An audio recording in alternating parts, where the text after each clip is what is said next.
Júlio sempre acreditou que seu destino era grande, que seu talento o elevaria acima da mediocridade que marcava sua vida até então. Músico desde jovem, sonhara em conquistar palcos grandiosos, mas o fracasso lhe pesou mais do que qualquer melodia que compôs. Agora, aos 37 anos, vivia isolado em uma casa antiga no vilarejo de São Jerônimo, distante dos holofotes que um dia sonhou ter. A música, que antes era sua maior paixão, tornará-se um fardo, uma memória distante de uma vida que ele não conseguia mais tocar.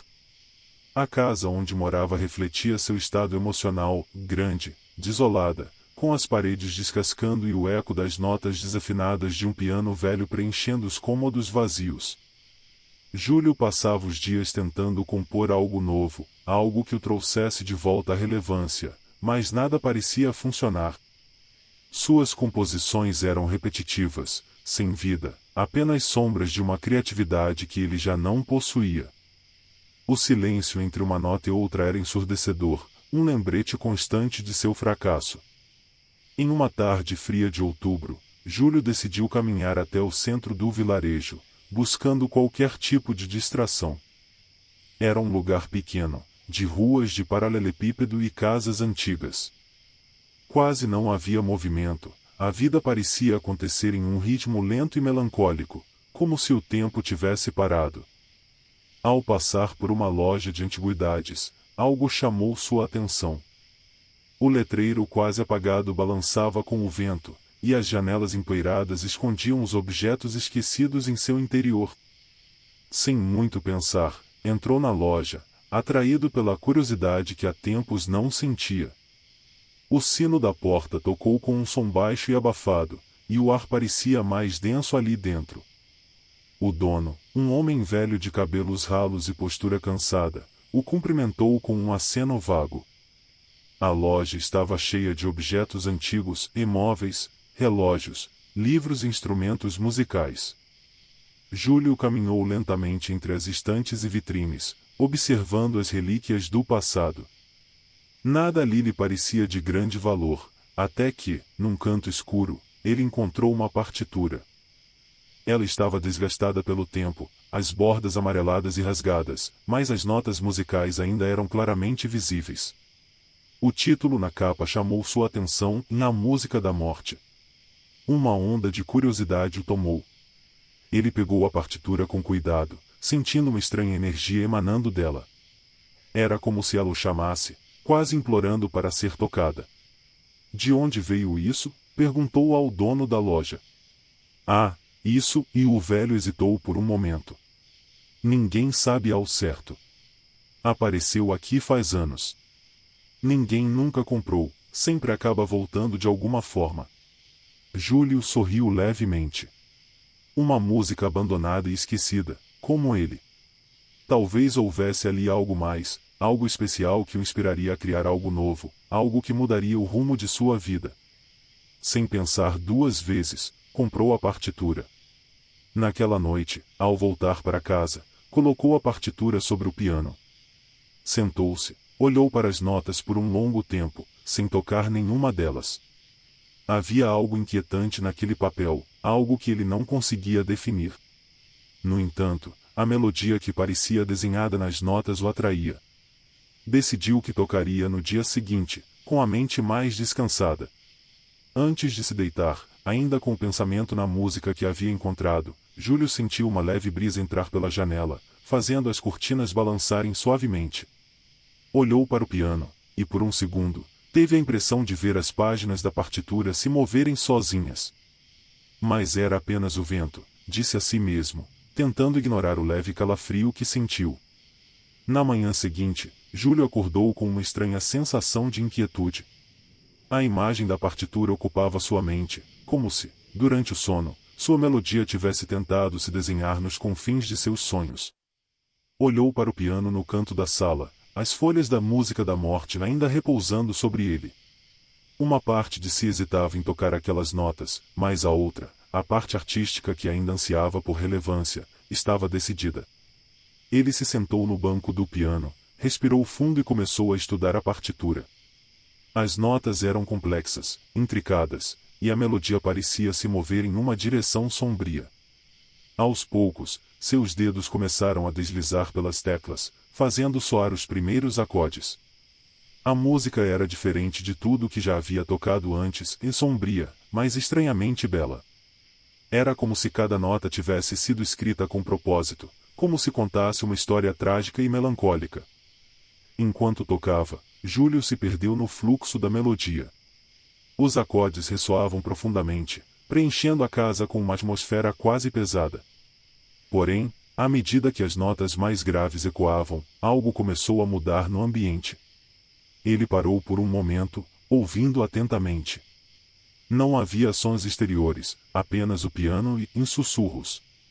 Franziu o senho, incerto se aquilo era fruto da sua imaginação ou se realmente ouvirá algo. Colocou as mãos novamente nas teclas e retomou a execução, mas agora prestando mais atenção ao redor. Conforme os minutos passavam, o som dos sussurros voltou. Baixos, indistintos, como se viessem de longe. Pareciam murmúrios, palavras que ele não conseguia distinguir, como vozes perdidas no vento. Júlio parou de tocar abruptamente, o som ecoando pela casa até cessar.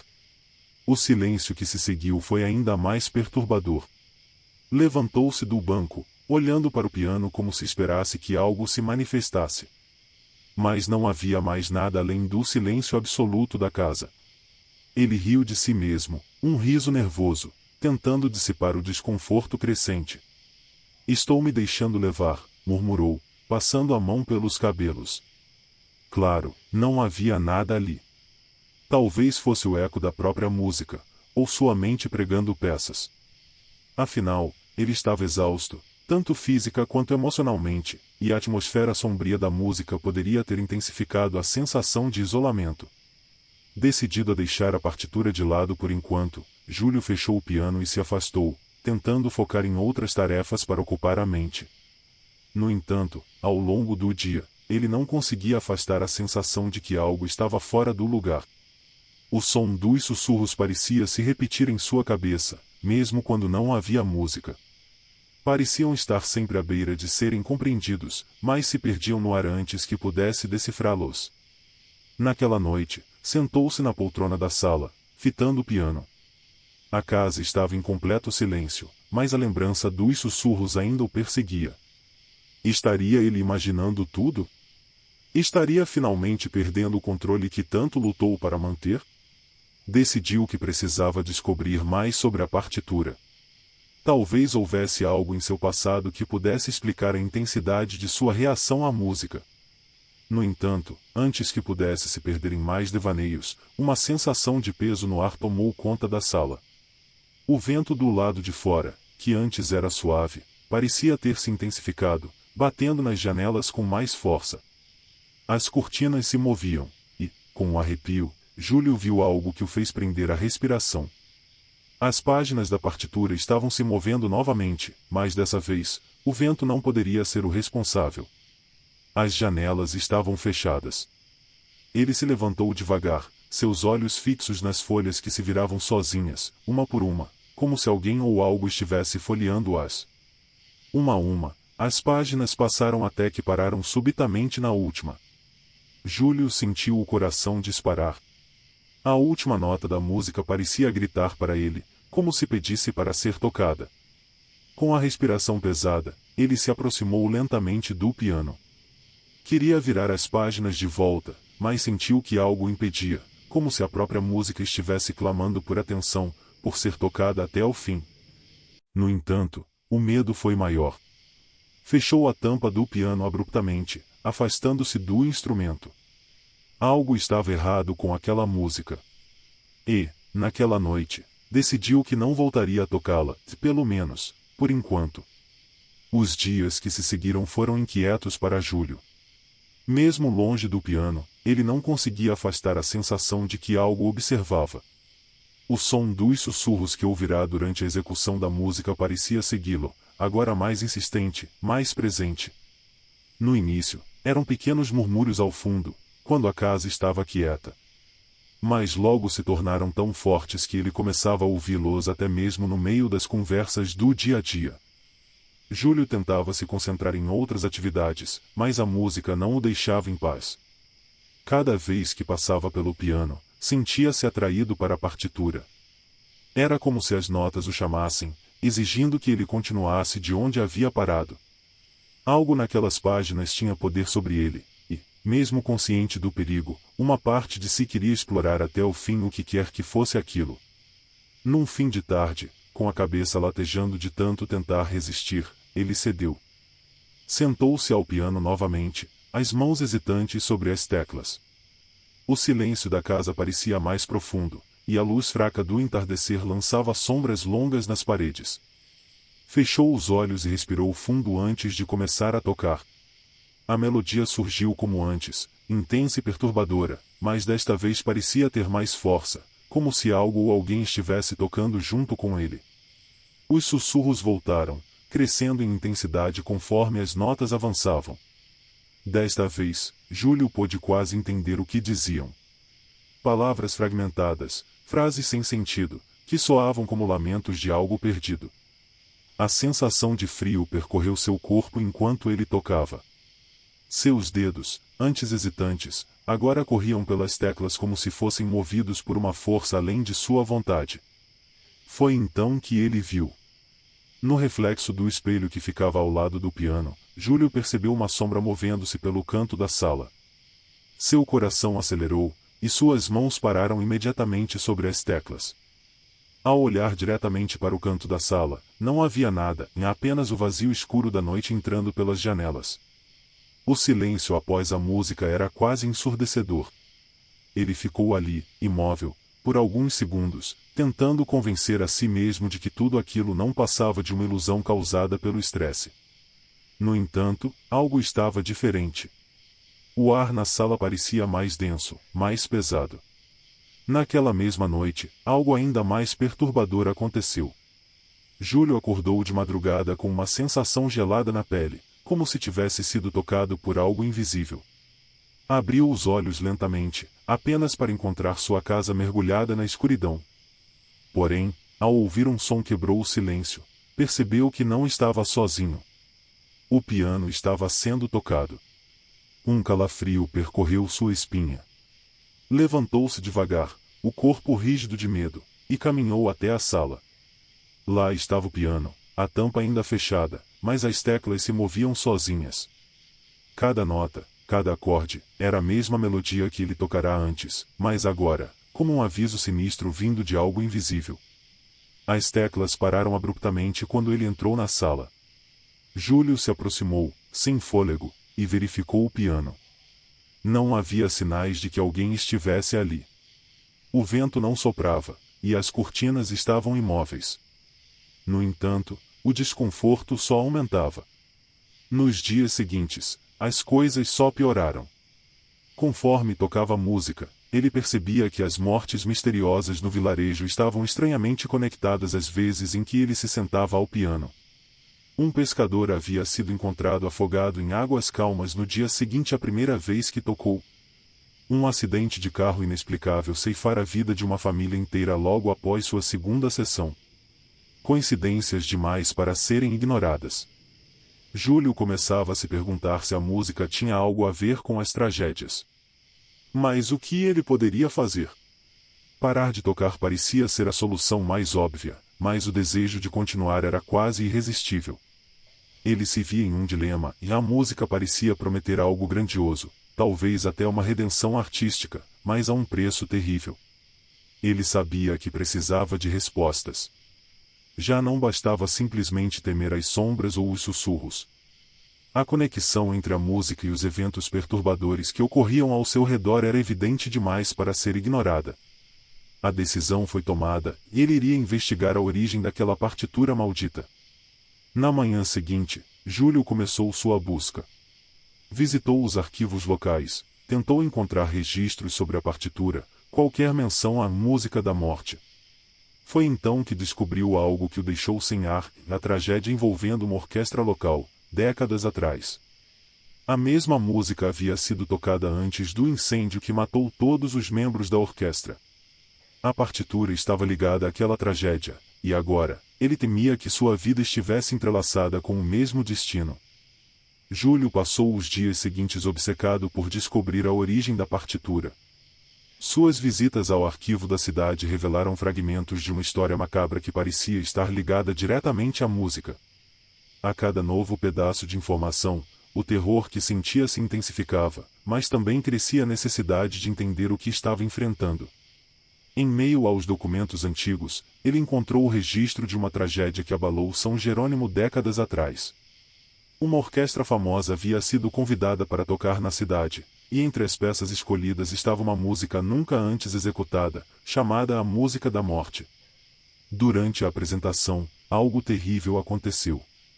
Um incêndio devastador tomou conta do teatro onde o concerto ocorria, matando todos os músicos e parte do público. Os jornais da época relataram que o incêndio começou de forma inexplicável, e que muitos dos corpos encontrados estavam em posições estranhas, como se tentassem se proteger de algo invisível antes das chamas os consumirem. O nome do compositor da música era desconhecido, e a partitura original desaparecera após o incêndio. A peça havia se tornado uma lenda local, um conto de terror contado por gerações, mas sempre tratado como uma fábula exagerada.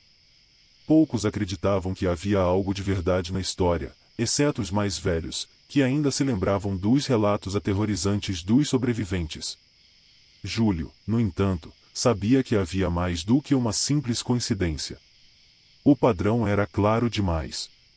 Ele havia encontrado a partitura perdida, a mesma que causará a tragédia tantos anos antes. E agora, ela estava invocando algo, talvez os mesmos espíritos atormentados que morreram naquele incêndio. Decidido a saber mais, ele procurou os descendentes das vítimas. Muitos haviam se mudado, outros não queriam falar sobre o assunto, mas uma senhora idosa, Dona Margarida, aceitou conversar com ele. Ela era filha de um dos violinistas da orquestra que morreu no incêndio. Ao visitá-la em sua casa, ele a encontrou sentada em uma cadeira de balanço, com os olhos cansados de quem já havia visto mais do que deveria. Você não deveria ter tocado essa música, disse ela, sem rodeios, assim que ele mencionou o nome da peça. Júlio ficou em silêncio, esperando que ela dissesse mais. Dona Margarida suspirou, apertando as mãos enrugadas no colo. Meu pai e ele nunca queria falar sobre a música antes de morrer, mas eu sabia que havia algo errado. Ele disse uma vez que aquela partitura estava amaldiçoada, que ninguém deveria tocá-la. Contou-me que, no dia em que a orquestra ensaiou pela primeira vez, todos sentiram algo. Um peso no ar. Um medo inexplicável. Alguns músicos até desistiram de tocar, mas meu pai não, e ele achou que era só superstição. Mas o incêndio, foi só um acidente, não foi? Júlio perguntou, com a voz trêmula. Ela balançou a cabeça lentamente. Não. Foi a música. Aquela música invoca os mortos. Não sei como, mas meu pai acreditava que, ao tocá-la, você chama as almas que foram tragicamente ceifadas. É por isso que você está vendo coisas, ouvindo vozes. Eles estão voltando, procurando algo. O coração de Júlio acelerou. E o que eles procuram? Dona Margarida olhou diretamente nos olhos. Vingança. Justiça. Ou talvez apenas um descanso que nunca lhes foi permitido. Mas uma coisa é certa, enquanto a música existir, eles continuarão voltando. Aquilo o atingiu com força. Ele se levantou, perturbado, e agradeceu à mulher antes de sair. O vento frio da tarde parecia ainda mais gélido quando ele atravessou as ruas de volta para sua casa. As palavras dela ecoavam em sua mente. Os mortos estavam voltando, e ele, ao tocar a música, estava ajudando a invocá-los. Naquela noite, as coisas ficaram piores. Júlio estava sentado em sua poltrona, os olhos fixos no piano, quando ouviu um som que o fez estremecer. O sussurro que antes era distante agora estava alto e claro, como se alguém estivesse falando diretamente em seu ouvido. Toque para nós. Ele se levantou de um salto, o coração disparado. Olhou ao redor, mas não havia ninguém ali. Sentia o ar mais denso, como se algo invisível o cercasse. De repente, as luzes da casa começaram a piscar, lançando sombras pelas paredes. As sombras começaram a se mover. Júlio recuou, seus olhos arregalados, observando enquanto as sombras tomavam forma humana. 1, 2, 3 figuras sombrias e indistintas pareciam se arrastar pelas paredes, em direção ao piano. Elas se aglomeravam ao redor do instrumento, suas silhuetas difusas, como se estivessem esperando algo. Ele sabia o que queriam. A música.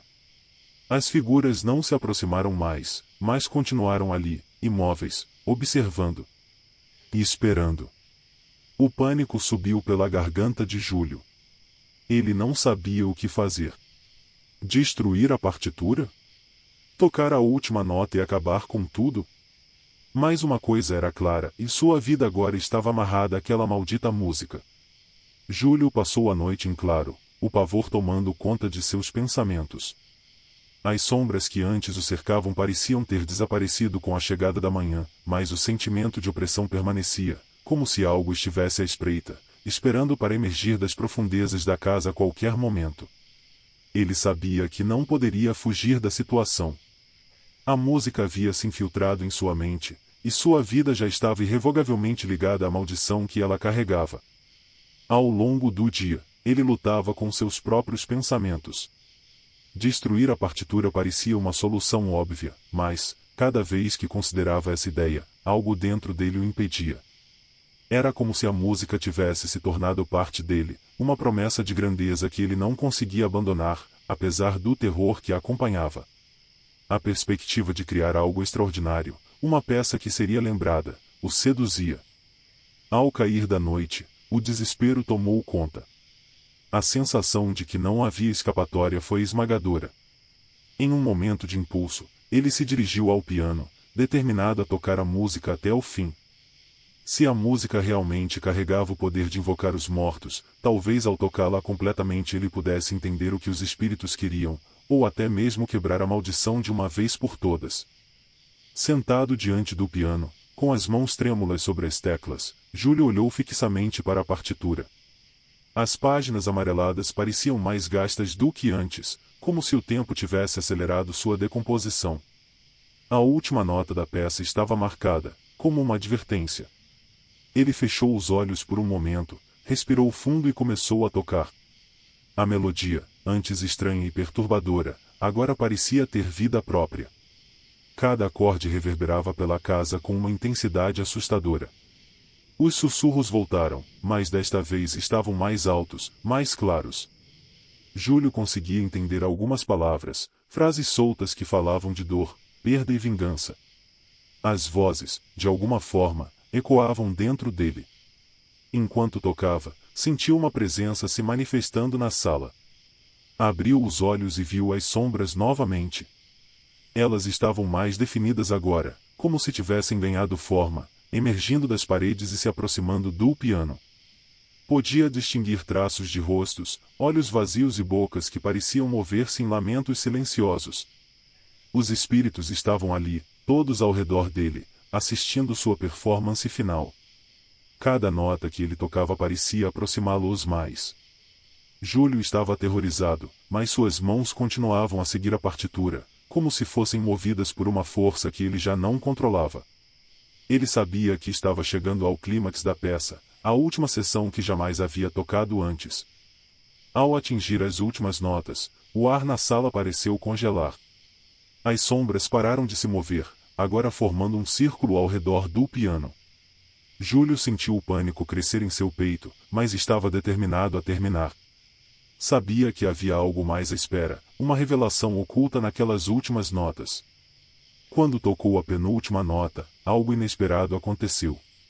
As sombras se lançaram sobre ele, como se fossem uma única entidade faminta por sua alma. O terror o dominou, mas suas mãos, controladas por uma força maior, tocaram a última nota. Um som agudo e ensurdecedor reverberou por toda a casa, como se as paredes estivessem prestes a desabar. As sombras recuaram abruptamente, como se tivessem sido repelidas pela música. Elas se dissolveram no ar, deixando um rastro de silêncio profundo. Por um momento, Júlio pensou que tudo havia acabado, que ele havia libertado os espíritos da maldição. Mas então, sentiu uma presença ainda mais poderosa. Diante dele, uma figura se materializou. Não era uma sombra indistinta como as outras, mas um homem, vestido com roupas antigas e chamuscadas. O olhar nos seus olhos era de puro ódio e dor. Júlio soube imediatamente quem ele era, o compositor da peça, o criador da maldição. O espírito estendeu a mão, apontando para a partitura sobre o piano. Você completou a obra, disse a voz baixa e rouca do homem, ecoando pela sala. Agora ela pertence a você. Júlio sentiu o ar faltar, o medo tomando conta de todo o seu corpo. O compositor se aproximou, seus olhos vazios fixos nos dele. Você me libertou, mas tomou meu lugar. De repente, uma onda de dor percorreu o corpo de Júlio. Era como se todas as almas que ele havia invocado estivessem se arrastando para dentro dele, como se estivesse sendo tragado por um abismo escuro e infinito. Ele tentou gritar, mas sua voz não saiu. Sua visão começou a escurecer, e as figuras ao redor dele se dissolveram no ar, desaparecendo junto com a última melodia da música. Quando tudo ficou quieto, Júlio caiu sobre as teclas do piano, exausto, sem forças para lutar contra o que estava acontecendo. Com um último esforço, olhou para a partitura. As notas finais haviam desaparecido, como se nunca tivessem estado ali. A última coisa que ele viu antes de tudo se apagar foi a partitura queimando lentamente, as chamas consumindo as páginas amareladas, enquanto o espírito do compositor desaparecia no ar. Ele entendeu, finalmente, que a maldição não havia sido quebrada. Ele era agora o guardião da música, condenado a perpetuar o ciclo de morte e terror. Quando Júlio abriu os olhos, a sala estava envolta em uma penumbra pesada. O silêncio era opressor, como se o tempo tivesse parado. Sentia-se exausto, a respiração pesada, como se o peso de inúmeras almas estivesse sobre seu peito. A partitura à sua frente estava parcialmente queimada, as bordas chamuscadas e as notas finais completamente apagadas. Ele mal conseguia acreditar no que tinha acabado de acontecer. A última frase do espírito do compositor ainda ecoava em sua mente, e agora ela pertence a você. O que aquilo significava? Ele sabia, no fundo, que estava destinado a sofrer o mesmo destino do compositor. A partitura havia se apossado dele.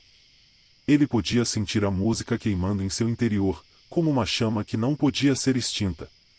O ciclo, ao invés de ser quebrado, parecia ter se fechado sobre ele. Mas então, algo mudou. Júlio olhou ao redor da sala, sentindo a presença das sombras ainda rondando. Elas estavam lá, esperando. O compositor se fora, mas as almas que ele invocara ainda não tinham encontrado descanso. Ele não podia deixar isso acontecer. Não podia permitir que outra pessoa encontrasse aquela partitura e caísse na mesma armadilha, perpetuando a maldição por mais gerações. Foi nesse momento que tomou a decisão. Ele destruiria a partitura completamente, mesmo que isso custasse sua própria vida. Com a determinação renovada, Júlio se levantou com dificuldade e caminhou até a lareira na sala. Estava apagada, mas o frio da noite começava a penetrar pelas janelas. Seus dedos tremeram ao pegar a partitura, agora desgastada e incompleta. O papel parecia quase pulsar em suas mãos, como se estivesse vivo, resistindo à destruição que ele planejava. Eu não sou seu escravo, murmurou com os dentes cerrados, jogando a partitura no fundo da lareira. Com fósforos trêmulos, Júlio acendeu o fogo. As chamas lamberam a madeira e logo começaram a devorar as folhas frágeis da partitura. As notas que haviam trazido morte e caos começaram a se desintegrar, consumidas pelo calor. No mesmo instante, um grito ensurdecedor encheu a casa. Era como se todas as almas que estavam presas àquela música estivessem gritando em uníssono, clamando por vingança, por justiça. Júlio cobriu os ouvidos, mas o som atravessava tudo, reverberando em sua mente. Ele caiu de joelhos diante da lareira, sentindo a pressão das vozes em sua cabeça, enquanto as chamas consumiam o último pedaço da partitura. As sombras emergiram novamente, mas desta vez não estavam apenas à espreita. Elas o cercaram, envolvendo-o como um véu escuro, sufocante. Júlio sentiu suas forças sendo drenadas, o calor das chamas na lareira contrastando com o frio absoluto que emanava das sombras. Com um esforço final, ele levantou-se e gritou para as entidades ao seu redor: "Vocês estão livres! Eu destruí a música! Vocês não precisam mais me assombrar!" Por um momento, o grito ecoou pela casa. O silêncio voltou. As sombras hesitaram, como se estivessem processando o que ele acabará de dizer. Então, uma a uma, começaram a se dissipar, evaporando no ar como fumaça negra. O frio se dissipou, e o som ensurdecedor desapareceu com elas. Júlio ficou de pé, ofegante, observando o fogo consumir as últimas cinzas da partitura. O silêncio que se seguiu era quase surreal, como se o mundo inteiro tivesse parado para assistir ao que acabará de acontecer. Ele havia feito isso. Havia quebrado o ciclo. As almas estavam libertas, a música finalmente destruída. Mas algo ainda estava errado. Júlio olhou para suas mãos, tremendo, e sentiu uma fraqueza extrema se apoderar de seu corpo.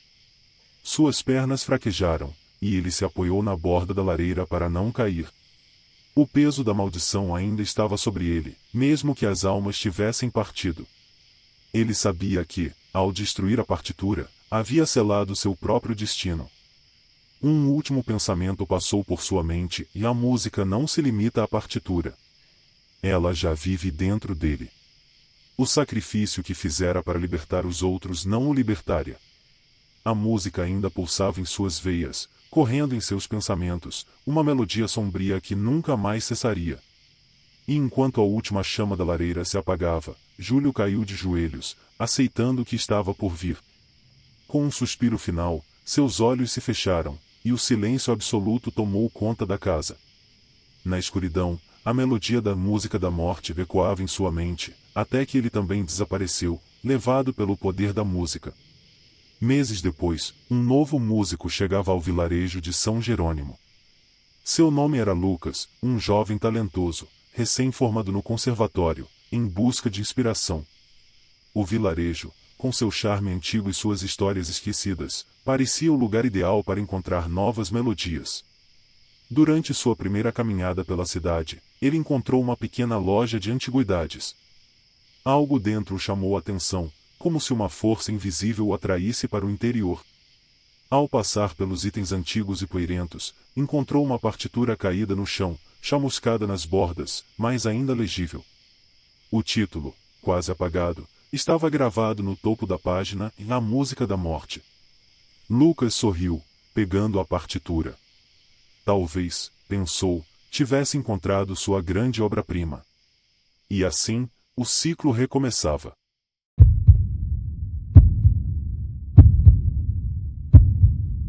Daniel apertava o volante com força, os nós dos dedos esbranquiçados enquanto a estrada sinuosa se perdia entre colinas desertas. A paisagem ao seu redor era um borrão cinzento, pontilhada por árvores nuas que se projetavam como esqueletos contra o céu nublado. Ele não sabia exatamente para onde estava indo, apenas que precisava continuar. Dirigir o mantinha em movimento, e movimento significava não pensar e não sobre ela, sobre o acidente, sobre o vazio insuportável que havia deixado em sua vida. O vento frio entrava pelas frestas da janela do carro, como um sussurro gélido que o acompanhava. Ao longe, ele viu algo se formando na névoa e uma pequena cidade surgindo do nada, envolta em uma fina camada de bruma. Daniel não se lembrava de ter visto qualquer indicação de cidade ao longo do caminho, mas sua mente estava cansada demais para questionar. Enquanto se aproximava, as ruas de paralelepípedos molhadas brilhavam sob a luz opaca do fim de tarde. A cidade parecia parada no tempo. As casas antigas, com suas fachadas desbotadas e janelas empoeiradas, se alinhavam de ambos os lados, e as poucas pessoas que ele via pelas ruas caminhavam devagar, os rostos voltados para o chão. Havia algo estranho naqueles moradores. Eles pareciam quebrados. Ele estacionou o carro em frente a uma pequena pousada. A fachada, que já fora branca, agora estava manchada e desgastada. A única indicação de vida era uma luz fraca piscando na janela da recepção. Daniel respirou fundo e saiu do carro, o frio da tarde cortando sua pele, e entrou. Atrás do balcão, uma mulher de cabelos grisalhos o recebeu com um olhar cansado. Ela parecia quase não notar sua presença, até que ele pigarreou. Lentamente, ela ergueu os olhos, e Daniel notou que estavam marejados, como se estivesse à beira das lágrimas. Preciso de um quarto, e ele disse, a voz baixa. Sem uma palavra, a mulher lhe entregou uma chave antiga. Seus olhos, sempre úmidos, o seguiam enquanto ele subia as escadas de madeira que rangiam a cada passo. A atmosfera pesada parecia penetrar sua pele, mas ele não sabia se era a cidade ou sua própria culpa o perseguindo. O quarto era simples, com móveis antigos e uma janela estreita que dava para a rua. Ele largou a mala ao lado da cama e se aproximou da janela, olhando para baixo. As poucas pessoas que caminhavam lá fora pareciam envoltas em uma tristeza sufocante. Ele percebeu que, embora suas bocas não estivessem abertas, o som de lamentos distantes enchia o ar. Daniel franziu a testa, intrigado, mas logo se afastou da janela. Estava cansado demais para se preocupar com os estranhos hábitos da cidade. Jogou-se na cama, ainda de roupa, e fechou os olhos. Talvez, finalmente, pudesse ter um pouco de paz. Mas a paz não veio. Ao contrário, sua mente o arrastou de volta àquela noite. O som dos pneus derrapando na estrada molhada, o grito dela. Ele se revirou na cama, o corpo tenso. A dor familiar apertou seu peito, e quando fechou os olhos novamente, ela estava lá. O pesadelo o engoliu com uma clareza que quase doía. Ele estava de volta ao carro, sua esposa ao lado, a estrada escura à frente. Tudo parecia tão real que ele podia ouvir sua respiração ofegante. Mas então, o som mudou. A respiração dela tornou-se um soluço, um lamento baixo, que ecoava no espaço fechado do carro. Daniel olhou para o lado, e sua esposa estava chorando. Não era o som que ele lembrava. Era o som que ele agora ouvia nas ruas da cidade. Ele acordou de repente, o coração disparado, os lençóis encharcados de suor frio. Olhou para a janela, e lá fora, na escuridão, os lamentos ainda preenchiam o ar. Na manhã seguinte, Daniel acordou com a luz fraca do amanhecer invadindo o quarto. Por um momento, ele quase esqueceu onde estava. O quarto estranho, o som persistente dos lamentos durante a noite, em tudo parecia um borrão confuso entre o real e o sonho. Esfregando os olhos, ele se levantou da cama, ainda sentindo o peso do pesadelo da noite anterior. Ao descer as escadas para a recepção, a mulher da noite passada ainda estava lá, sentada atrás do balcão. Seus olhos inchados e o olhar vago sugeriam que ela não havia dormido, como se estivesse em um constante estado de vigília e tristeza. Daniel hesitou, mas decidiu que precisava de respostas. Essa cidade, começou ele, sem saber ao certo como formular a pergunta. As pessoas aqui e o que está acontecendo? A mulher apenas o encarou por um instante, seus olhos lacrimejando como sempre, mas não disse nada. Daniel sentiu um arrepio na espinha. A ausência de palavras, somada ao constante estado de luto que parecia envolver a cidade, tornava a atmosfera insuportável. Frustrado e sem disposição para insistir, ele saiu da pousada e foi caminhar pelas ruas. O ar da manhã estava pesado com uma umidade opressiva. As ruas eram desertas, exceto por alguns poucos moradores que andavam lentamente, cabisbaixos, emitindo os mesmos soluços e gemidos baixos que ele ouvirá durante a noite. Nenhuma palavra, nenhum som de vida comum, e apenas o lamento ininterrupto, como um ciclo infindável de dor. Enquanto andava, algo chamou sua atenção. No centro da cidade, havia uma praça com um monumento de pedra desgastada. Aproximando-se, Daniel percebeu uma inscrição gravada no pedestal do monumento, e aqui repousam os amores perdidos. Ele franziu a testa, intrigado. O que isso significava? Algo naquelas palavras mexeu com ele de uma forma desconfortável. Amores perdidos. As palavras ecoaram em sua mente, trazendo de volta a memória da esposa, da tragédia, da culpa que ele carregava. A dor estava sempre ali, sufocante, pronta para ser reavivada. Conforme observava o monumento, sentiu uma presença ao seu lado. Um homem idoso, encurvado e vestido com roupas antigas, apareceu como se tivesse surgido do nada. Daniel se virou, surpreso, mas o homem não parecia alarmado. Em vez disso, olhava diretamente para o monumento, seus olhos cansados revelando um conhecimento profundo e uma tristeza silenciosa. Todos aqui perderam alguém, e murmurou o velho, a voz rouca e suave, mas cheia de significado. E a cidade, e ela não permite que esqueçamos. Daniel sentiu o impacto das palavras, como se tivessem sido feitas sob medida para ele. Antes que pudesse perguntar mais, o velho começou a andar devagar, como se esperasse que Daniel o seguisse. Havia algo no jeito do homem que o atraía, uma promessa de respostas. Relutante, Daniel o acompanhou. Eles caminharam até um prédio antigo, que mais tarde Daniel descobriria ser a biblioteca da cidade. Lá dentro, o cheiro de mofo e papel velho se misturava ao ar úmido. O idoso o levou até uma mesa no fundo, onde se sentou com um suspiro, como se o peso da própria história estivesse sobre seus ombros. Esta cidade, começou ele, sem rodeios, é um lugar onde a dor nunca morre. Todos que vêm para cá carregam uma perda, um arrependimento. E, aqui, essas perdas não podem ser esquecidas. Os lamentos que você ouve são dos mortos, dos amores que deixamos para trás. E aqueles que vivem aqui são forçados a sentir essa dor para sempre. Daniel ficou em silêncio, absorvendo o que o homem dizia. A ideia parecia absurda, mas havia algo no tom do velho que tornava tudo incrivelmente real. A cidade, com seus habitantes silenciosos, presos em sua tristeza, parecia uma manifestação viva da dor emocional. Por que as pessoas não saem daqui? Daniel finalmente perguntou. O velho deu um sorriso amargo, como se a resposta fosse óbvia. Por que não podem? A cidade não é apenas um lugar. É uma prisão. Para você, para mim, para todos que chegam aqui, ela nos mantém. Nos obriga a reviver nossas maiores dores, nossos arrependimentos. Ela se alimenta disso. Não há como escapar até que, e ele parou por um instante, olhando fixamente para Daniel, e até que você aceite o que perdeu e o que deixou para trás. Daniel sentiu uma pontada de desconforto. As palavras do velho ecoavam em sua mente.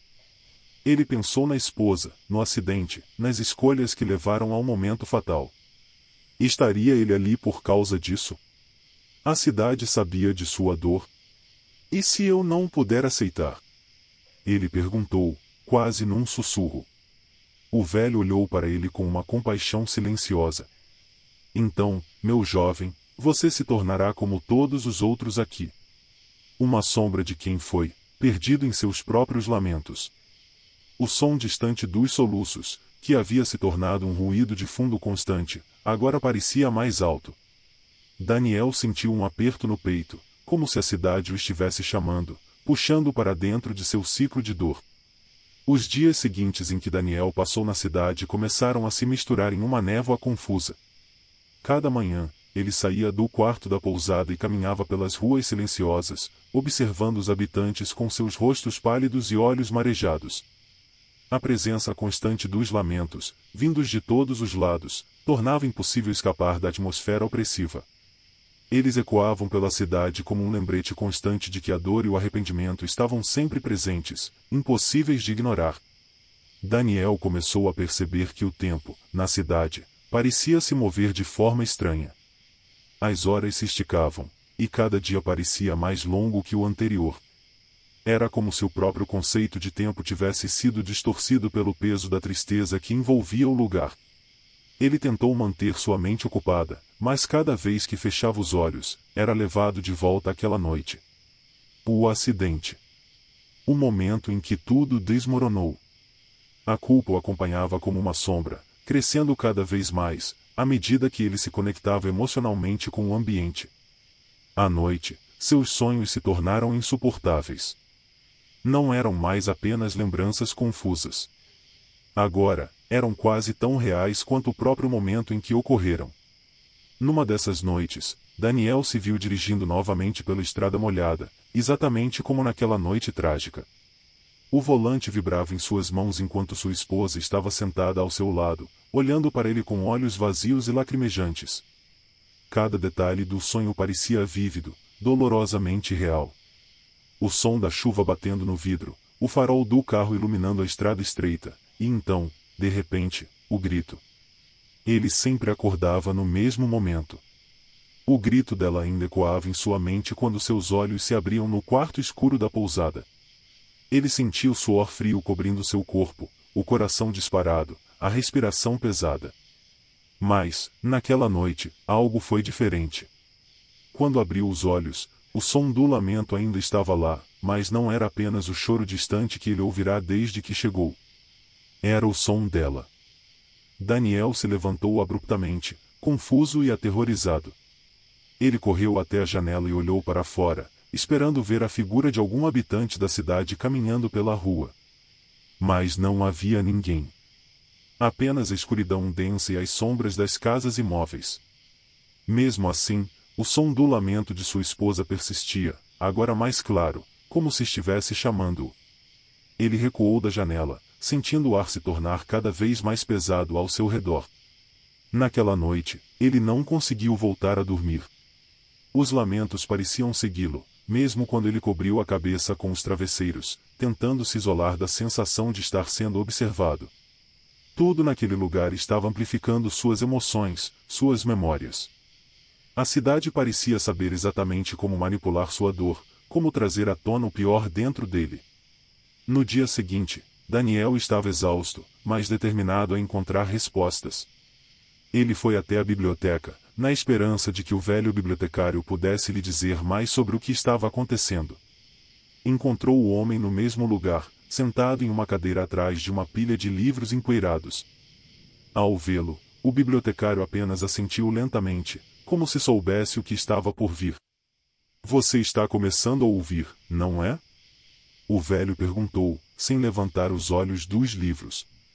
Daniel engoliu em seco, sentindo o peso da pergunta. Ouvir o quê?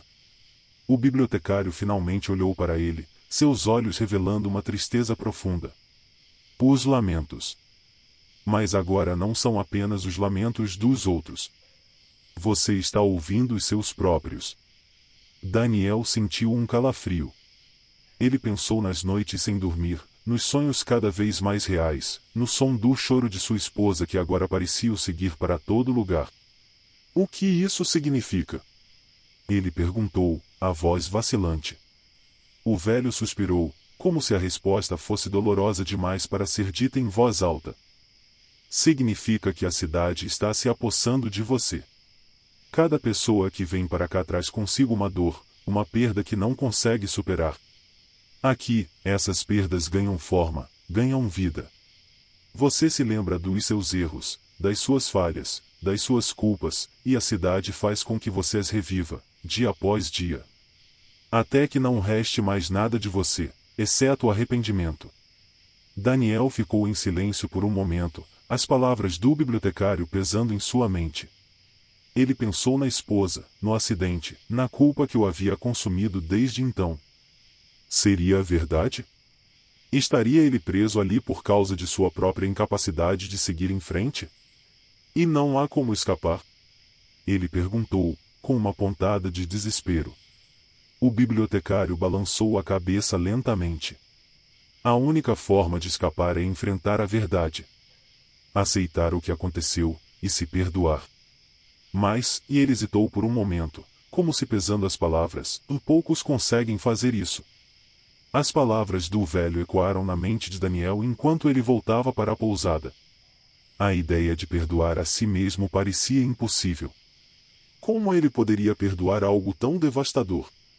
A culpa o havia corroído por tanto tempo que parecia parte dele. E agora, naquela cidade, a dor parecia se amplificar a cada segundo. Nessa noite, os pesadelos voltaram com mais força. Ele estava novamente no carro, revivendo o acidente. Mas, dessa vez, algo estava diferente. Ele podia sentir o olhar da esposa sobre ele, mais intenso, como se ela soubesse algo que ele não sabia. E quando o carro finalmente derrapou na estrada, antes de o som do impacto ecoar, ele ouviu a voz dela, clara como nunca. Por que você não me salvou? Daniel acordou sobressaltado, o peito apertado, e percebeu que o som de seu próprio choro agora preenchia o quarto, se misturando aos lamentos que vinham de fora. Naquela manhã, Daniel não conseguiu ignorar mais. O som dos lamentos que antes vinham de fora agora parecia estar entranhado em sua mente. O eco da pergunta de sua esposa no sonho, e por que você não me salvou? O atormentava. Ele passou horas sentado à beira da cama, tentando encontrar uma resposta, mas tudo o que sentia era um vazio esmagador. O peso da culpa, que ele sempre carregara, agora parecia ter tomado uma forma física, pressionando-o de dentro para fora. Ao final da tarde, incapaz de suportar o sufocante ambiente da pousada, Daniel decidiu procurar o velho bibliotecário novamente. Aquele homem parecia saber mais sobre a cidade do que estava disposto a contar. Havia algo que ele ainda não estava dizendo, e algo que talvez explicasse por que Daniel não conseguia escapar de seus próprios pesadelos. Ao chegar à biblioteca, o ar ali parecia ainda mais denso, carregado com a mesma energia opressora que pairava sobre toda a cidade. O velho estava no mesmo lugar de sempre, rodeado por pilhas de livros. Daniel se aproximou e, antes que pudesse dizer qualquer coisa, o homem o olhou diretamente nos olhos.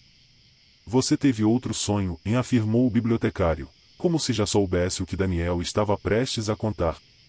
Daniel se sentou diante dele, exausto. Sua voz saiu mais fraca do que pretendia. Sim. E ela me culpou. Ela perguntou por que eu não a salvei. Como se eu pudesse ter evitado, e sua voz falhou, e ele não conseguiu continuar. O bibliotecário permaneceu em silêncio por um momento, como se refletisse sobre as palavras de Daniel. Em seguida, balançou a cabeça lentamente, com um olhar de tristeza que parecia infinito.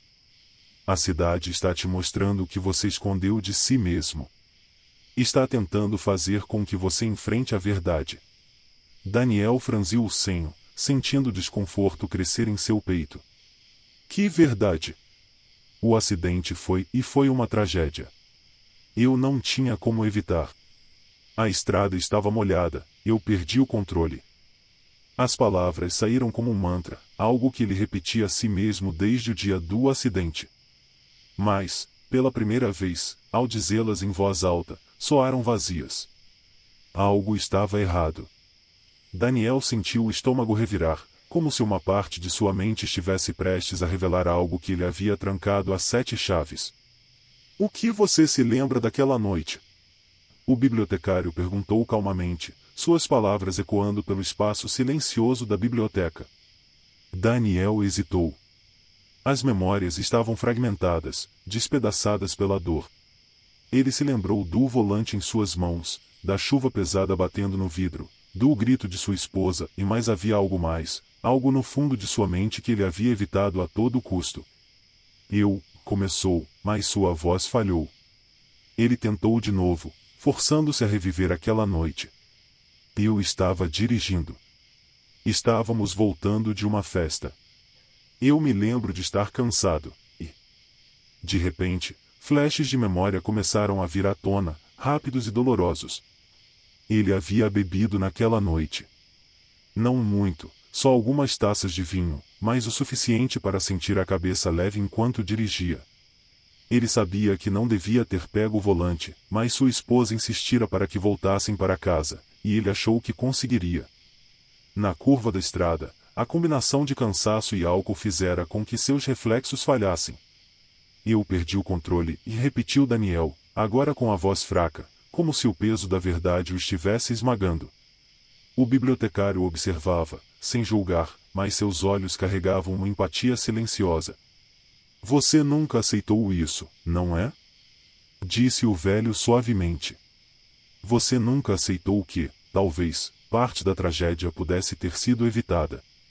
Daniel sentiu uma onda de pânico percorrer seu corpo. Ele balançou a cabeça, recusando-se a acreditar no que o bibliotecário sugeria. Ele havia passado tanto tempo tentando se convencer de que o acidente fora apenas uma fatalidade, algo além de seu controle. Mas agora, diante das memórias que insistiam em ressurgir, ele não podia mais negar que havia tomado decisões ruins naquela noite, decisões que haviam levado à morte de sua esposa. Eu não queria, e balbuciou, sua voz tremendo.